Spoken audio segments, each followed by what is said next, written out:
नेता प्रशांत किशोर की वजह से खदान में तो नहीं है नरेंद्र मोदी की और दिनेश बाबू, क्या उनकी सत्ता जाने वाली है?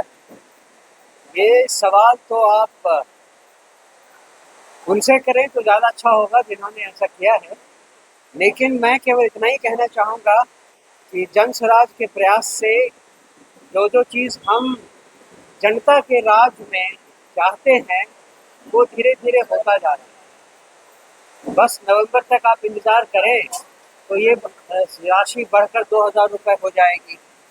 इसमें तो कोई शक नहीं है कि जन स्वराज पार्टी के कहने के कारण ही, प्रशांत किशोर जी के ये बात कहने के कारण ही बाकी दल वो सब समस्या उठा रहे हैं जो बिहार को इतने दिनों से परेशान कर रही है। कोई पलायन के बारे में बोलने लगा है क्योंकि जन स्वराज ने कहा, कोई शिक्षा के बारे में बोलने लगा है क्योंकि जन स्वराज ने कहा, कोई 400 से बढ़ाकर 1100 कर रहा है वृद्धावस्था पेंशन क्योंकि जन स्वराज ने कहा।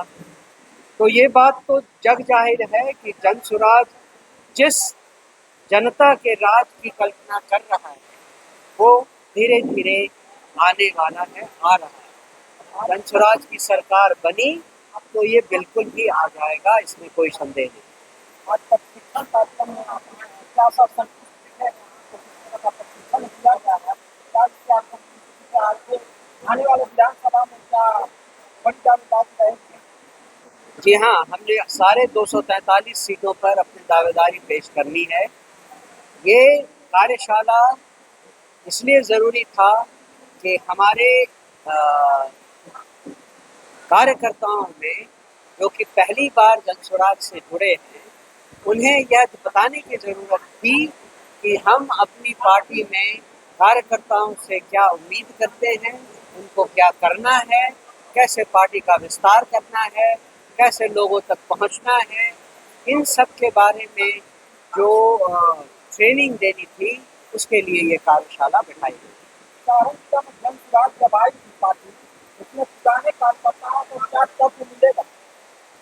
क्या मिलेगा? पुराने कार्यकर्ताओं को जगह मिलेगी, बड़ी जगह, बड़ी भूमिका मिलेगी। जिसने जैसा काम किया है उसके हिसाब से जनता के बीच जैसी पहुंच है उसके अनुसार हर कार्यकर्ता को, हर पदाधिकारी को अपना अपना कार्य क्षेत्र दिया जाए।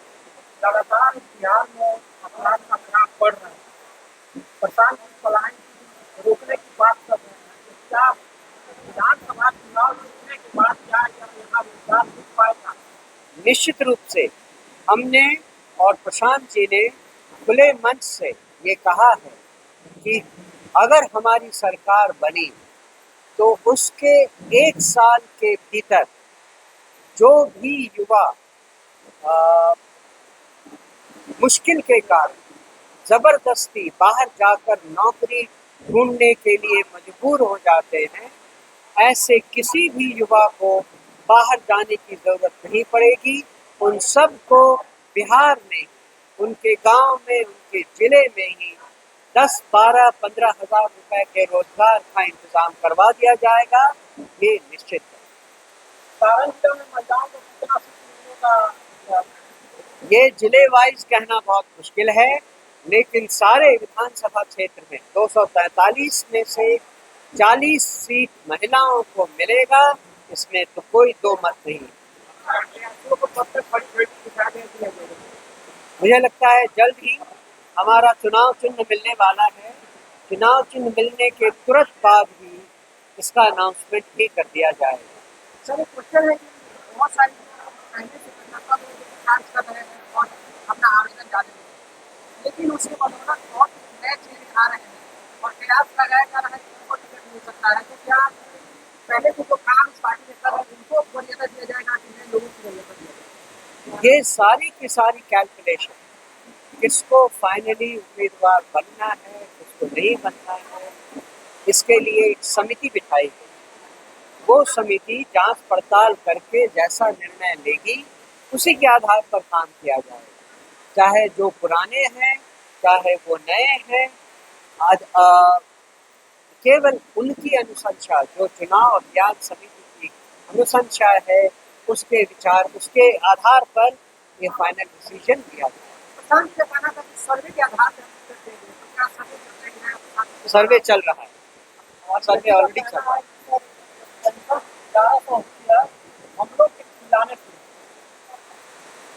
हमही ने इसकी आवाज उठाई थी।